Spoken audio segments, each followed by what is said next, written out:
Assalamualaikum everyone, my name is Iman and I'm from the EC5D. In this video, my groupmates ALIEYA, Nurjiha, YASMIN and I will be presenting our finding and research on the varieties of English in the outer and expanding circles based on cultural tree circle model. We will be focusing on 4 countries, Nigeria and Singapore for the outer circle, and Yemen and Indonesia for the expanding circle.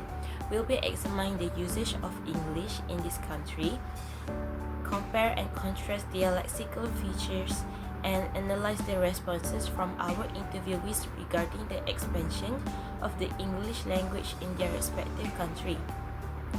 For this project, we interview 4 individuals from these countries to determine whether their answer align or contrast with our research finding. Without further ado, let's begin on our first outer circle country, which is Nigeria. We will be exploring the topic of Nigerian English, focusing on its lexical features, historical development, and the role it plays in communication. We'll look at how Nigerian English has evolved, comparing it with both British English and American English, while also discussing how exposure to these English dialects influence vocabulary and pronunciation. For this interview, I had the opportunity to speak with Teresa of Voel, which is our interviewee. She was born and raised in Kaduna, Nigeria, where she received her early education. After relocating to the United States for her nursing studies, she faced the challenge of adjusting to American English. Her experience made her a perfect subject for understanding the dynamics of Nigerian English and its transformation when influenced by American English. Teresa's linguistic journey highlights the ongoing change in language use, especially for those who move across border and cultural contexts. So for the next one is why I choose this subject. I choose Teresa as my subject because her story exemplifies the linguistic challenge and shift experienced by speakers of Nigerian English, particularly when they are exposed to a different English variety. Nigerian English is influenced by British colonial history, the country's multilingual context, and its exposure to global Englishes, including American English. Her journey gives me deep understanding of how language adapts when speakers move from one linguistic environment to another, and how pronunciation and vocabulary change in response to new surroundings. Let's move on to our first aspect. Aspect 1. History, development, and current progress of English in Nigeria. So the first question is, how did learning English in Nigeria affect the way you speak English now in the US? Okay, so in Nigeria, English is the official language spoken in Nigeria, right? Mm-hmm. But when I came to the US, when I came here, the way they spoke was very different from how we speak. Like we say, for example, we say fuel, like we say petrol, they say gas here. Like it's kind of very different, and I had to like adjust my accents for them to be able to understand me better. Oh, okay. So the Yeah. next, so the second question is, how is English taught in school in Nigeria compared to how it is used in the US? For example, like when you're in kindergarten or primary school. So in Nigeria, it is. Let's see. In Nigeria, it is taught in English is taught in primary, in secondary. Hmm. So you Wait. didn't learn English in kindergarten? We did like it's basically what your parents would teach you, and then you come to school to like perfect the English and like learn how to write and all those things. Mm. Or in America, I feel like it's kind of the same. Mm-hmm. But they are more Yeah, fluent because they speak in daily life, I think. yeah. Mhm. and also like we were we it was compulsory to like learn another English, another sorry language than English in school. So I think it's different here because in America, you in like your in your primary and other schools, they don't really like tell you it's mandatory to learn another language. But in Nigeria, it is mandatory to like learn something as you go to school Mm. because English is our official language, but we had to learn like maybe French or something else. And we Oh. had to also because yeah, and there are other like there are three languages and there are three major languages in Nigeria: Hausa, Yoruba, and Igbo, and we had to also learn one of those languages too in school. So I think it's kind of different. Mm. So like when you say that, can you pick whatever other than English language that you can learn? Huh? Like when you say that you learn French, does it mean that you can pick any other language other than English to learn? Yeah, you can pick another language. Like it was required to Oh. pick another language to learn. If not, you're not going to pass school. So it there was I think there was it was mostly French because we Nigeria is like is covered no it's surrounded with French speaking countries, so we're required to like learn maybe French or something else. The story of Nigerian English began with the British colonization of Nigeria in the 19th century. Before this, Nigeria was home to a vast array of indigenous language, with over 500 different languages spoken across the country. However, English was introduced by the British for administrative purpose, primarily in governance, trade, and education. Over time, English became not just the language of government, but also the language of instruction in school, business, and media. The first question I asked Teresa is, how did learning English in Nigeria affect the way you speak English now in the US?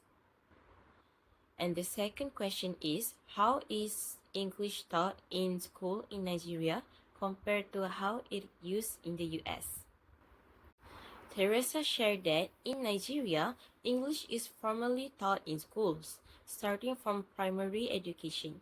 It is the medium of instruction for all subjects except for local language classes, and children often learn English informally at home before entering formal education. However, alongside English, Nigerians are required to learn at least one other language, such as French or Spanish, which are offered in schools due to the proximity of French-speaking countries. Teresa's experience confirmed the multilingual nature of Nigeria, where English exists alongside indigenous language, creating a unique linguistic environment. Research on Nigerian English support Teresa's observation. English was introduced to Nigeria during British colonization and gradually became the official language for all formal purposes. As colonialism ended, English remained the language of instruction in school and the main language for government affairs.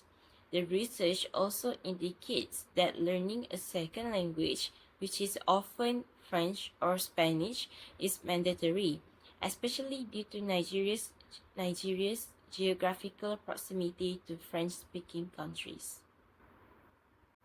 Furthermore, the evolution of Nigerian English over time has been influenced by British English, but has also incorporated local linguistic features and developed its own distinct characteristics, such as the use of Nigerian pidgins in informal settings.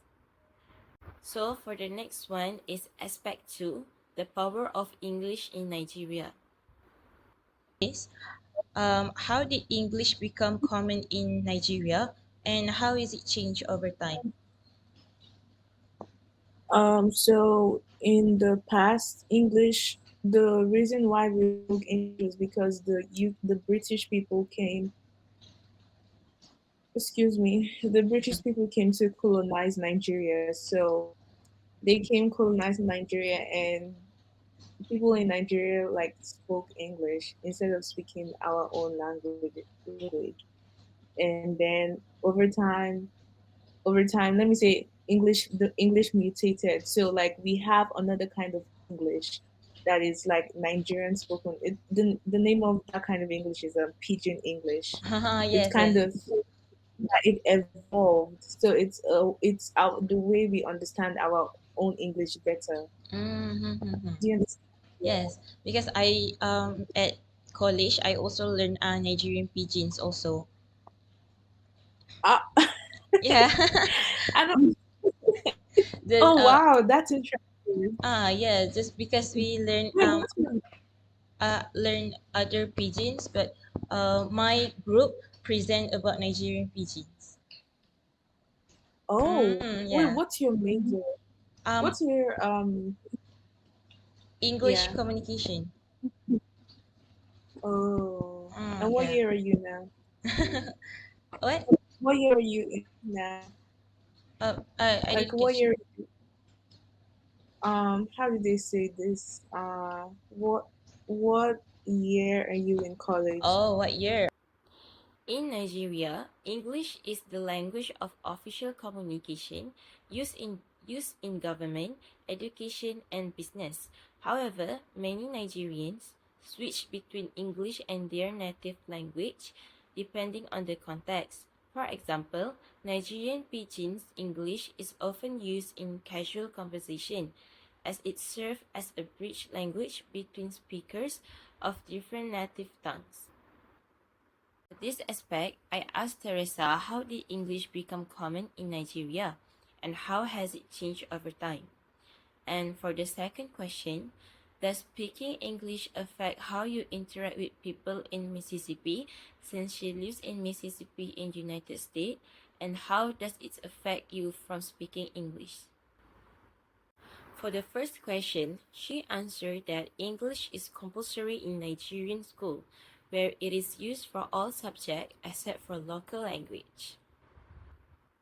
And for the second question, she also answered in her experience when she moved to the US, she found herself naturally adopting more American English words and adjusting her pronunciation.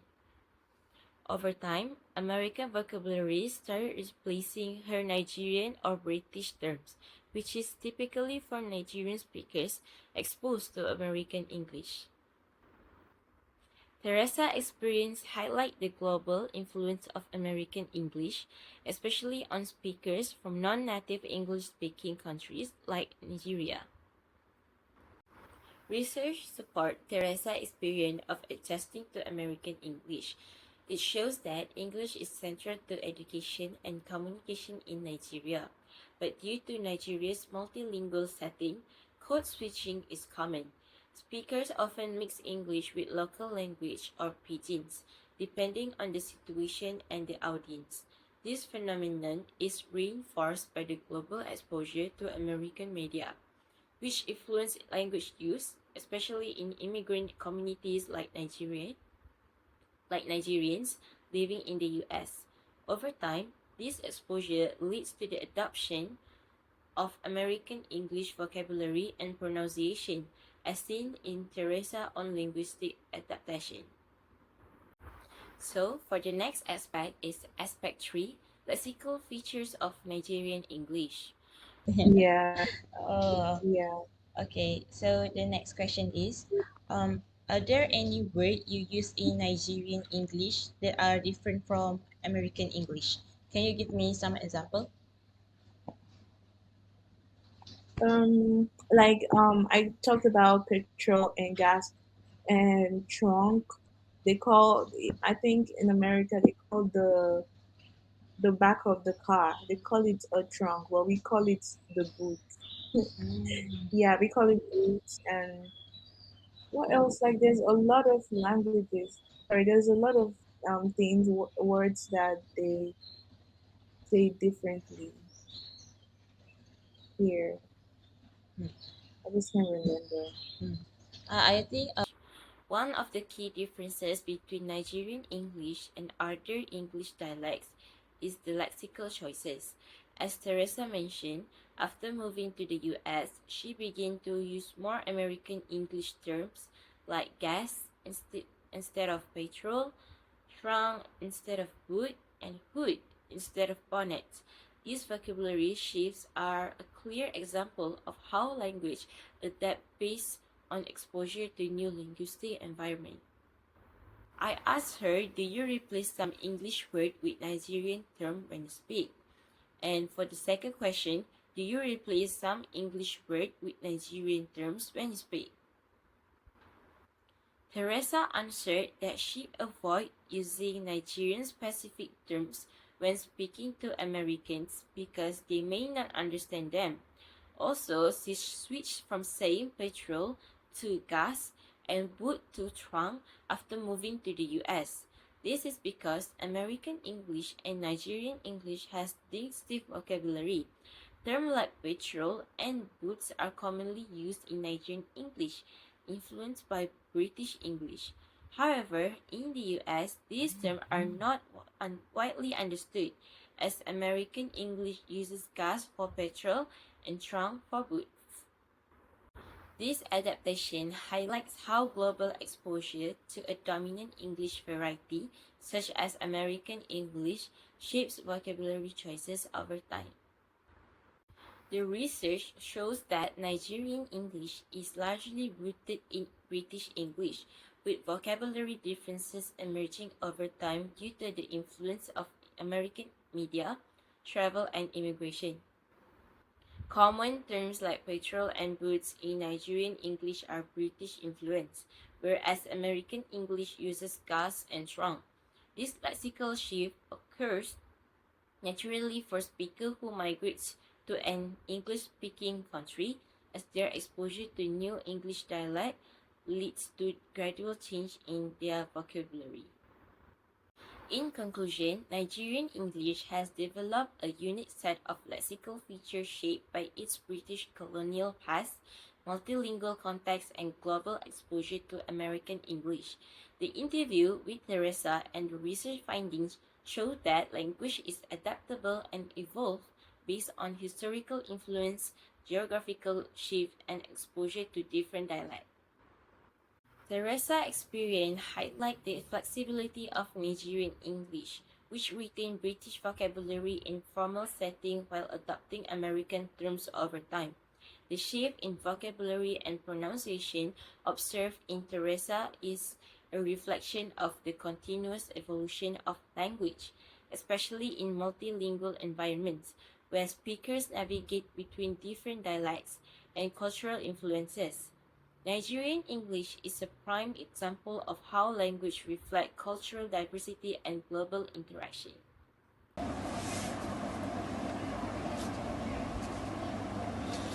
Hello everyone. Today's presentation focuses on Singaporean English. This analysis will cover three main aspects, which is history and development, the role in Singaporean society, and English unique lexical feature. This information is supported by an interview with a Singaporean speaker who provided real-life insights into how English is used in Singapore. The discussion is based on an interview with Zaki Hussein, a Singaporean director and also a content creator who is known for blending English with local expressions. Zaki was chosen for this analysis because his speech reflects how English is naturally used in Singapore, especially in both casual and professional settings. His response provides insights into how Singaporeans navigate language, mixing English with words from Malay, Mandarin, and Tamil to enhance relatability and efficiency in communications. First is history, development, and current progress of English in Singapore. So, English was introduced to Singapore in 1819 when it became a British colony It was used in administration, business, and law, making it the dominant language for official matters. When Singapore gained independence in 1965, the government retained English to unite its diverse population. In 1966, the bilingual education policy was introduced. English became the primary language of instruction in schools, while students also learned their mother tongues. For example, like Mandarin, Malay, or Tamil. Over time, English became widely spoken, and today it is the first language for many Singaporeans, especially younger generations. So basically, I grew up with British English in Singapore. Then lepas tu, I went to American University. In the interview, the speaker mentioned that they grew up with British English but later encountered American English while studying overseas. This reflects how Singaporeans are exposed to both British and American varieties of English. Next is the power of English in Singapore. English is the dominant language in government, education, and business in Singapore. It is used for laws, policies, and official documents, making it an essential for administration. In schools, all subjects are taught in English, ensuring fluency from an early age. In business, English allows Singaporean to connect with the global economy. It is the preferred language in professional settings. But local expressions are often mixed into admining. So I use that a lot for casual dengan professional setting. Professional setting is more to for example, if you, I don't know whether korang ada term wayang. Ada. Sama-sama lah. So kita orang pun gunakan wayang, especially when we try to navigate dia punya office politics. I see. Kadang-kadang when you want, if you get into, if you have worked before, then office politics is very important to know when to wayang in front of your boss. Kadang-kadang your first few months, just be on time, show that you are on time. Go to meeting, set calendar invite, ni semua wayang. So it's because there's no English word to macam for wayang, so it's easier to just say wayang lah. And that's my answer lah. One example from the interviewee is the use of the word wayang, which comes from Malay and originally meant theatre. In Singaporean English, it means putting on a show in workplace politics. The speaker explained that in office environments, employee may act a certain way to impress their bosses, which is described as wayang. This word has no direct English equivalent, so Singaporeans continue to use it.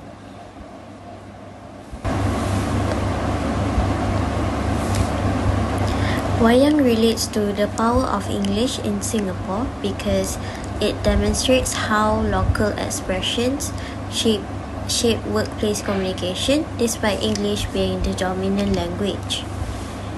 In formal settings like business and government, English is the required language. However, Singaporeans often incorporate local terms like wayang to express ideas that English alone cannot fully capture. The interviewee explained that in office politics, employees may wayang to impress their bosses, meaning they put on a performance to appear more hardworking or competent. There is no direct English equivalent for this concept, so even in professional environments where English is standard, local terms remain powerful. This shows that while English is the official and global language of Singapore, Singlish expressions like wayang hold social and cultural significance, allowing speakers to communicate more effectively within local contexts instead of replacing words.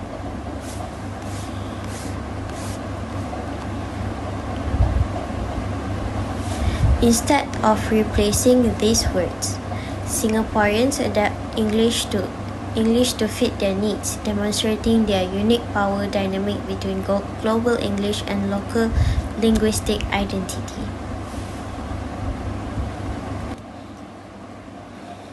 Next is lexical features of Singaporean English. So, Singaporean English has unique lexical features influenced by different language such as Malay, Mandarin, and Tamil. These influences appear in borrowed words, direct translation, and pronunciation patterns. First is borrowed words. Many Malay, Hokkien, and Tamil words are commonly used in Singaporean English. The interviewee frequently use wayang as mentioned earlier. Next is direct translation from other language. Singaporean English also includes cults word-for-word translation from other language. A common example is "You want or don't want," a direct translation from Mandarin, which is "Ni yao pu yao." The interviewee also mentioned that this structure is more efficient and direct, making it easier for people to understand. I think in terms of macam, there is definitely a lot, right? For example, nak tak nak, then we just translate it to you want or don't want.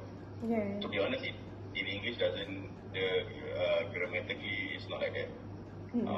But because it's very easy, I think in terms of kalau you go translate from Tamil and Mandarin, it's all like that also. Like kita orang punya grammar is quite, we don't need a lot of components of grammar. Jadi you can cut a lot of things. So when it's just to be efficient lah. And also I feel it's mainly because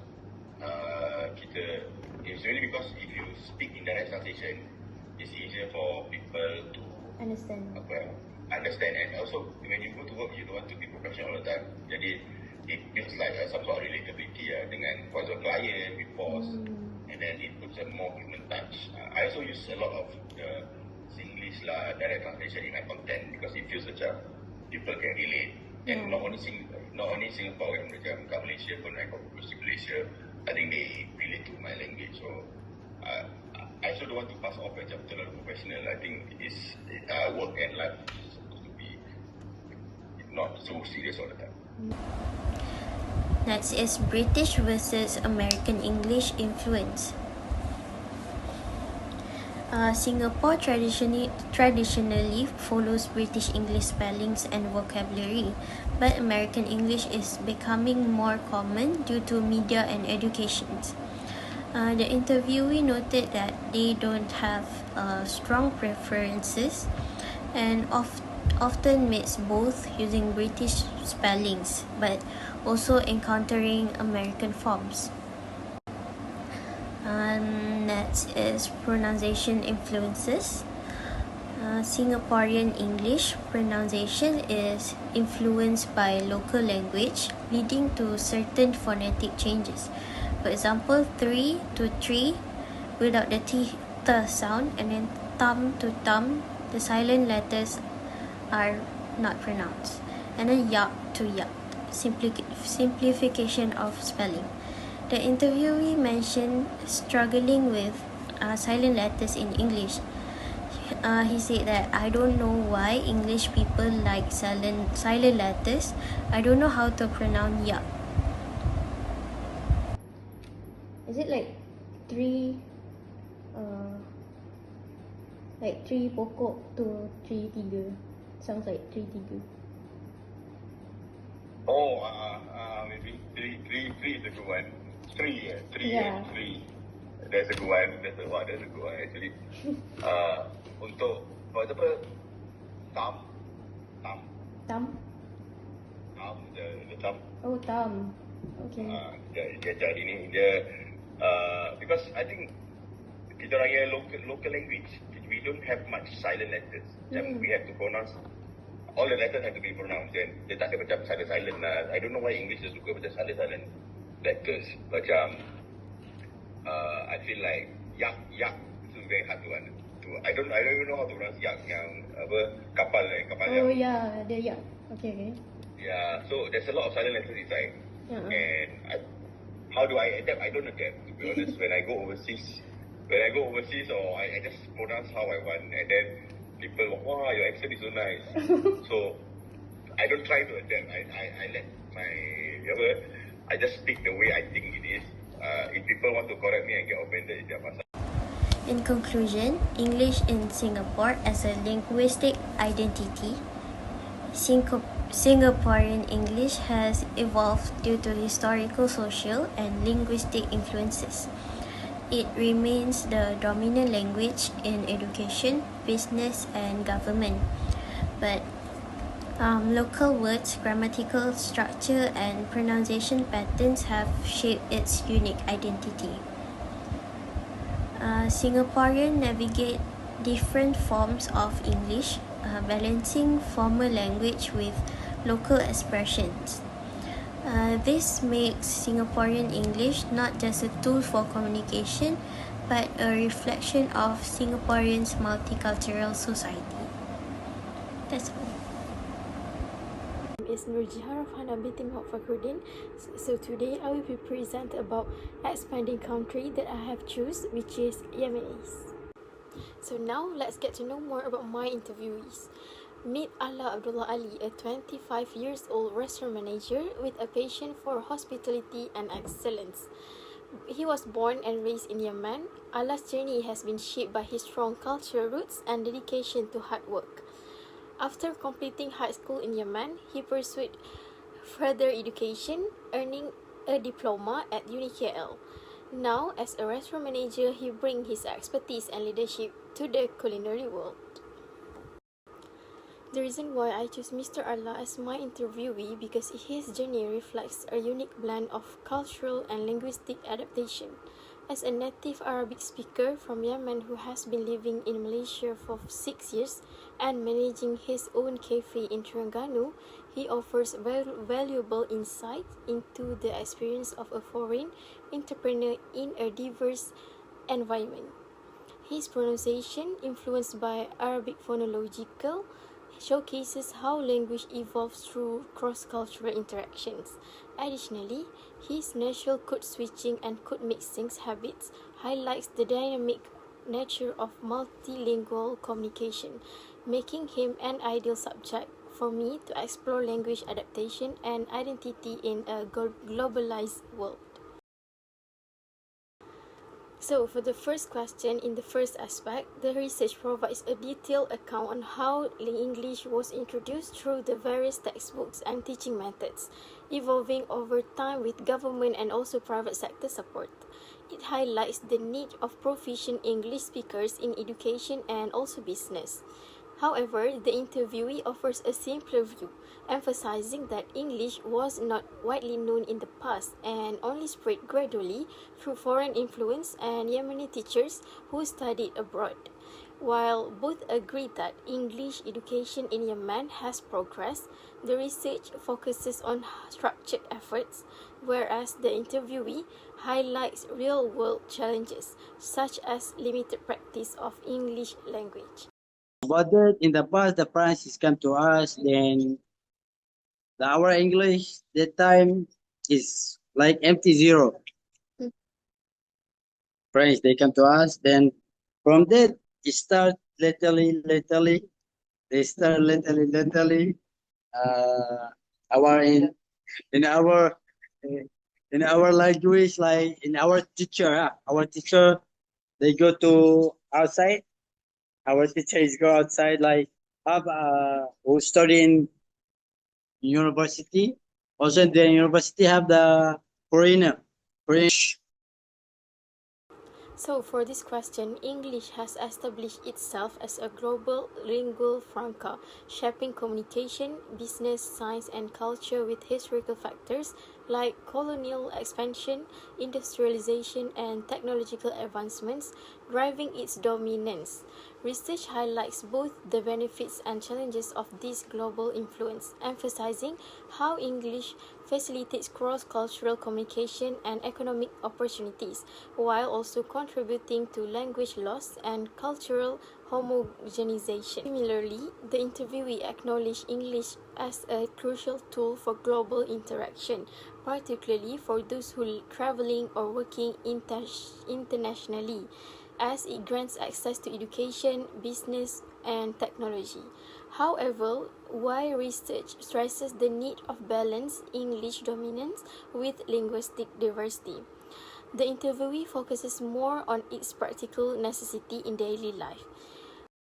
Of course, it's very important really because now everything's will become very important. Number one is English, number two is Arabic, number three is Malay because this a lot of countries like if you want to go out your country, you have to speak English or Malay. If you come to Malay, For the fourth question, both research and the interviewee's response highlight that code switching as a cultural and identity-driven practice, but from different perspectives.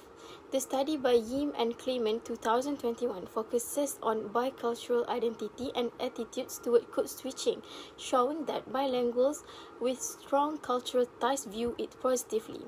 Meanwhile, the interviewee describes the Arabic speakers mixing religious expression in multilingual conversation to preserve cultural and religious significance.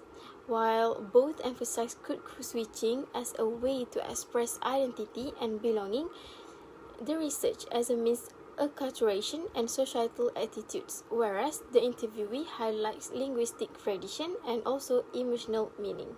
we have our Arabic language like mashallah, inshallah. We say grateful, we say what? We change it, mashallah. It's like more important than the meaning, what the deep meaning for by. We just know BYA, right? But when the deep meaning, we don't know. So we don't use, sometimes we don't use by. We say what? Masalama, see you later, or like that. In this question, the research identifies that specific phonetic difficulties Arabic speakers face in English, such as P versus B, V versus F, and highlights variation of dialects, like Egyptian speakers replacing the Z with D, emphasize that these issues arise from fundamental phonological difference between Arabic and also English. The interviewee, however, focuses on the Yemeni context, where poor phonetic instruction in schools make the pronunciation more difficult. While both agree that missing English sounds in Arabic cause challenges, the research examines linguistic patterns, while the interviewee attributes difficulties to educational limitation in Yemenis. Sometimes the Arabic, when he say ball, he just say like ball. He say ball or something like he indicate as because you don't learn how to speak it. We have a different here. When some like Arabic he say like he want to say who are you? They say what? How are you? Like he don't he cannot speak it like the original American or something like we do it. For the last question, both the research and the interviewee's response address that pronunciation challenges faced by Arabic speakers, but from different perspectives.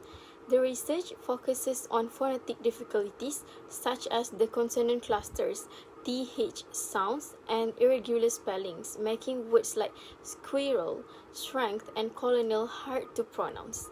It emphasized that practice and exposure help to overcome these challenges. However, the interviewee highlights that specific confusion between Q and U, attributing it to mishearing and writing errors rather than pronunciation issues. While both recognize linguistic challenges, the research discusses speech difficulties, whereas the interviewee focuses on spelling-based confusion. Sometimes about the question about Q and U, sometimes we mix it, sometimes we replace it because sometimes like We don't focus a lot or something. We hear like he say Q or U, we comfortable like that sometimes. So we have to mix it. So, I will end my video today with the justification of the issue. In multilingual societies like Yemen, where English is widely utilized as a medium of instruction, the role of English in education is a global concern. English is crucial for further education and also job progress in Yemen. However, many students in Yemen have difficulties because lack of exposure and also resources in their education field. Although knowing that English gives one access to opportunities and knowledge around the world, relying too much on it can hinder learning for pupils who speak their mother tongue more fluently. Effective education in both situations requires a balanced strategy that promotes national language for cultural presentation and English for global involvement. So that's all from me. Thank you. Hi everyone, my name is MAISARA with the AZUAN. Today I'm going to speak and elaborate about my spring country, which is Indonesia, based on the interview that I have conducted. So, the person that I have chosen, her name is Nurjiha. Her age is 37 years old. Now she works as a veterinarian and now she lives at Johor Bahru, Malaysia. Fiska, a native Indonesian speaker, grew up and studied in Indonesia before moving to Malaysia, where she had lived for 13 years. Her pronunciation reflects Indonesian phonology, influencing her adoption of English words. Frequently switched language when explaining medical concepts and often could mix in informal chat with colleagues. Moving on to the first aspect for the first question, I asked her about the historical of how English came to Indonesia. Based on my interviewee's answer, she stated English in Indonesia and Malaysia developed differently due to their colonial histories. Malaysia, having been under British rule for over a century, adopted English as a second language, making it widely spoken in business, education and government. In contrast, Indonesia, colonized by the Dutch with only brief British administration, treated English as a foreign language and its integration into education only became significant in the late 20th century. English came in Indonesia basically when the British trader came to Indonesia, I think around 16th, 17th centuries, if I'm not mistaken. And then they more to occupied, because that time Holland occupied us. And then after that French occupied Holland. So that time British take control of Indonesia. For a while only. So we're not like Malaysia. We are you guys under British occupation for a long time, right? So us is just like the British government helped to manage the local people, all those things. Then they started to having this kind of English school, and then by 1990s, if I'm not mistaken, then they start to have junior high school. So it's not like elementary school, all those things. It's junior high school, and then becoming senior high school. So when the year 2000, then it's more and more government and then private school having the English in the curriculum. Moving on to the second aspect, the question is how English is very important nowadays. Based on my interviewee's answer, English has become a key language for communication in Indonesia, especially in professional and multicultural environments. Many individuals find it essential as their client and colleagues often prefer English over Bahasa Indonesia or regional dialects. The mention of a Sabahan accent affecting Malay fluency highlights how regional linguistic influence can make English a more particular choice for clear communication.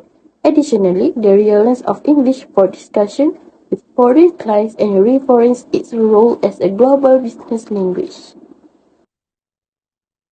For me, yes, definitely.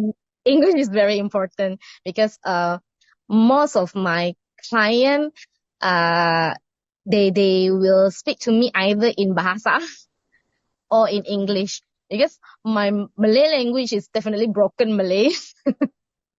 I I cannot. I mean, they always say more to like Sabahan slang or accent.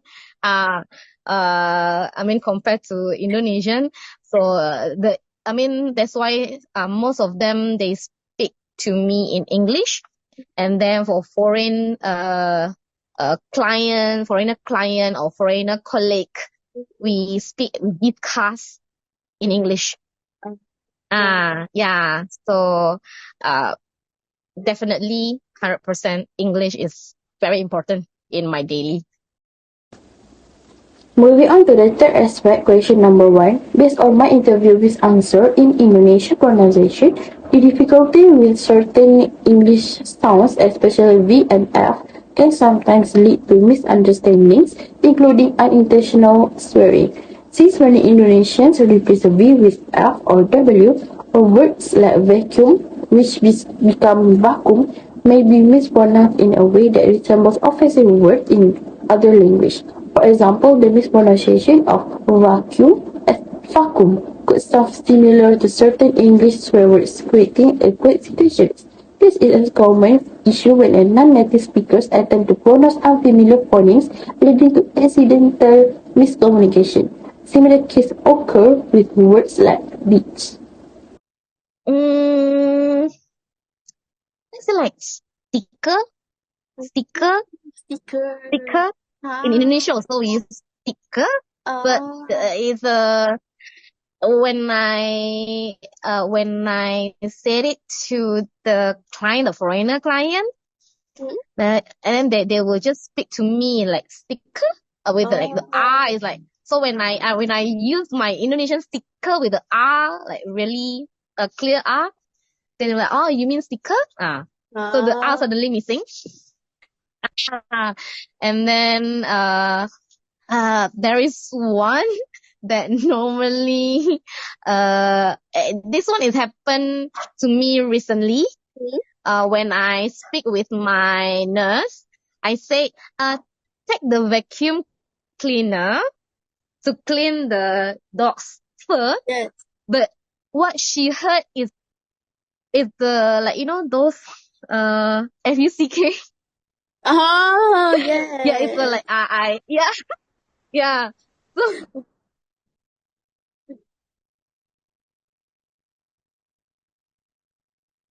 So it's like I like I speak not say this one. No, I mean vacuum cleaner. Because we normally didn't say really VV. It is fair. Vacuum cleaner. So in Indonesia, because our words most of them we got it from Holland. So the pronunciation is also different. Vacuum, I see. vacuum. Yeah. So when I use more Indonesian accent, they will heard I curse to them. Like I see. yeah. So I really need to. This is, I think, the one that the English word that having like a V, FH, like those silent letter. I really need to, what to say, more careful to say. Moving on to the second question, aspect 3, based on my interview with answer, could mixing between Indonesian and English is common in professional setting to improve communication and understanding, especially for complex concepts. It helps bridge language gaps, making interactions smoother with colleagues and clients. Professional often switch language to express ideas more precisely with younger and international expert speakers using more English. This practice enhances fluency and adaptability in multilingual environments. To make you feel competent communicating in one modern language? It is not showing me that I'm more competent mixing because I'm mixing two language, but because when I start when I explain things like the medical term and then they don't know the English term, so I will use a Malay term. Yes, I normally mix Malay and sometimes Chinese. Sometimes like yeah. So I mean I know basic Chinese, like when I explain to clients, so I mix it with English, I mix it with Malay, and mix it with Chinese. Three of them. I see. To the last question. Let's move on to the last question. Based on my interviewee's answer, many Indonesians struggle with pronunciation certain English sounds, particularly V and T, because this sound doesn't exist in their native language. This leads to substitutions like V become F or W, for example, video, and T into the T or T. Thick. Silent letters such as knife also cause confusion. However, she noted that young Indonesians exposed to English through media and social interactions tend to have better pronunciation than older generation who primarily learn through reading. This exposure is gradually improving English fluency across Indonesia. Veterinary vaccination. So veterinary in Indonesia is veterinary, so it's not that difficult. And then we use term veterinary as well in Indonesia. Vaccination, yes, we use vaksinasi. So it's a little bit different. And then vein, that is difficult. Most of the local they normally difficult to say vein because the V is like it's like when I say like vacuum lah, it's like V. The local cannot say really like vacuum, vein, veterinary, like like very deep V. So it's a bit difficult. Some more when they have a very strong accent, like Central Java. I'm lucky because I grow in West Java near Jakarta, so I don't have any accent. I normally use Indonesian, so it's easier for me to learn English. But for them that having a like very strong thick accent, they'll be having a hard time to so yes, it's difficult. But nowadays I think younger people they more able to speak English more than my time lah. In conclusion, English plays different roles in Indonesia, Nigeria, Singapore, and Yemen, shaped by history and local language. In Nigeria and Singapore, English is dominant, serving as the official language in Nigeria and a key working language in Singapore, where Singlish reflects local identity. In Indonesia and Yemen, English is a foreign language mainly used in business and education, with minimal everyday influence.